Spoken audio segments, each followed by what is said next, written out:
Okay, तो मैं कहीं पढ़ रहा था कि एप्पल के लिए इंडिया की अब क्या वैल्यू हो गई है। वो उन्होंने ट्वीट किया था। कोई ट्वीट देख रहा था मैं कि बहुत बड़ी मार्केट है अब इंडिया की। I think second biggest market Apple के लिए अब इंडिया में है। और ये लॉन्चेस जो होंगे उसके बाद देखते हैं क्या। एक मुझे लग रहा है कि वो जो भीड़ भड़ाका हो जाता है ना लेने के लिए, फ़ोन लेने के लिए, आई थिंक आईफोन शायद, एप्पल शायद इकलौती कंपनी है जो इस स्टेज में पहुंची कि जितना महंगा प्रोडक्ट उतनी ज़्यादा डिमांड। मतलब आप देखिए अब इसके इनके जो नए एयरपॉड्स हैं, जो नई घड़ी है, जो नया फ़ोन है, वो पिछले जितना भी लॉन्च होता है उससे और कहीं महंगी आती है और उसके बाद भी लाइन लग जाती है। तो ये मेरे ख्याल से अपने आप में एक केस स्टडी है कि किस तरीके से एप्पल ने डोमिनेट किया है। चलिए इस पर आएंगे और बात करेंगे, लेकिन पहले आज क्या करना है मार्केट में इस पर आते हैं। और देखिए एक चीज़ समझ लीजिए, मार्केट में हर मंथ डिफरेंट होता है।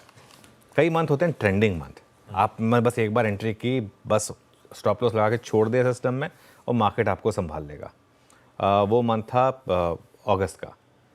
सितंबर का महीना डिफरेंट है।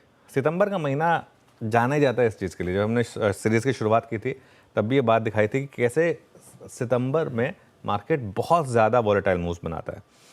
अब देखिए परसों हम बात कर रहे थे कि बैंक निफ्टी सबसे वीक लग रहा है, कल बैंक निफ्टी सबसे स्ट्रांग हो गया। तो वो ये मार्केट इस तरीके से रहेगा। तो इस मार्केट में आपको, अगर आप डे ट्रेडिंग कर रहे हैं तो बहुत केयरफुल रहना है, दोनों तरफ की ट्रेड लेनी है, इस चीज़ के लिए तैयार रहिए। लेकिन पोजिशनली मेरा व्यू यही है कि इवन अगर ये स्टॉप लॉस ट्रिगर हो भी गया 24,750 का, तो भी रिस्क रिवॉर्ड आपके फेवर में है, क्योंकि हम 5:1 के रिस्क रिवॉर्ड की बात कर रहे हैं। तो इसके लिए पोजिशनली लॉन्ग रहें और कोशिश करें कि 24,850 के आसपास और ऐड करने की कोशिश करें पोजिशनली। इंट्राडे में खैर सब चीज़ें अलग हैं। कल एक और बहुत इंटरेस्टिंग चीज़ हुई। कल मैं डेटा पढ़ रहा था क्योंकि कल मैं सेकंड हाफ में था नहीं। कल की जो खासियत थी वो थी बैंक निफ्टी में शॉर्ट कवरिंग। कल आप देखिए, मैं फ्यूचर्स का ओपन इंटरेस्ट देख रहा था। कल बैंक निफ्टी के फ्यूचर्स का ओपन इंटरेस्ट 10% कम हुआ है। बैंक निफ्टी का फ्यूचर्स का ओपन इंटरेस्ट, वो फ्यूचर्स पे दिखा दीजिए, उसमें दिख जाएगा आपको 10% के करीब ओपन इंटरेस्ट कल बैंक निफ्टी का कम हुआ। और बैंक निफ्टी में खासी शॉर्ट थे वहाँ पर।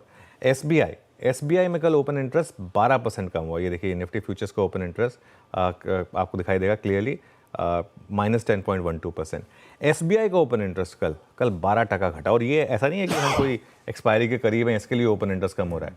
ये ओपन इंटरेस्ट कम इसी सीरीज़ में, मतलब वो भी सीरीज़ के हम दूसरे हफ्ते में, सीरीज़ के दूसरे हफ्ते में ओपन इंटरेस्ट का कम होना, मतलब जो स्ट्रॉन्ग शॉर्ट्स हैं उनको कुछ सेंस बन रही है यहाँ पर कि कुछ चेंज हो रहा है। बैंक एसबीआई सबसे बड़ा अंडर परफॉर्मिंग स्टॉक रहा है। कल ये डे हाई पर बंद हुआ है। क्या यहाँ पर कुछ चेंजेस आ रहे हैं, यानी ये इंपॉर्टेंट होगा। तो यहाँ पर ओपन इंटरेस्ट काफ़ी कम हुआ। अगर मैं ये क्यों कह रहा हूँ कि अगर बैंक निफ्टी में अगर तेज़ी आनी शुरू हो गई, ये मार्केट के लिए बड़ा पॉजिटिव होगा। अब तक मार्केट आईटी, रिलायंस, इन सब स्टॉक से चल रहा था। खैर रिलायंस में थोड़ी प्रॉफिट बुकिंग हो गई थी, लेकिन बैंक निफ्टी का सपोर्ट ऑलमोस्ट मिसिंग था मार्केट के लिए। क्या बैंक निफ्टी तैयार है वापस सपोर्ट करने के लिए? इस महीने में देखिए आप, निफ्टी बैंक 0.5% गिरा है और आईटी 2% गिरा है। तो बैंक निफ्टी ने अंडर परफॉर्म करना बंद कर दिया, जो अंडर परफॉर्म कर रहा था, जिसमें कि परसों का वो फ्राइडे का वो 800 पॉइंट का डिक्लाइन इंक्लूड कर रहे हैं इवन उसके बाद भी। तो उस हिसाब से ये एक स्पेस होगी। आज मुझे लग रहा है आप फोकस कर सकते हैं मेटल्स पर और केमिकल्स पर, इवन आईटी पर भी, क्योंकि कल जिस तरीके से यूएस मार्केट में रिकवरी आई है और जो कल यूएस मार्केट में नॉइज़ बना है, वो बनाया 50 बेसिस पॉइंट रेट कट के लिए। अगले हफ्ते फेड की मीटिंग है। अब 50 बेसिस पॉइंट आएगा या नहीं आएगा पता नहीं मुझे, और उसके बाद मार्केट क्या करेगा ये भी मुझे नहीं पता। लेकिन मार्केट अगर उसको प्राइसिंग करने की कोशिश करेगा तो बेस्ट स्टॉक्स होंगे आपके कमोडिटी स्टॉक्स और आईटी स्टॉक्स। तो IT, metals, chemicals, I think in पर आप फोकस करिए। 50 बिप्स की एक्सपेक्टेशन है। और निफ्टी आईटी भी इसलिए क्योंकि निफ्टी आईटी कल की गिरावट, जो कल का लो था, exact 20 day exponential moving average.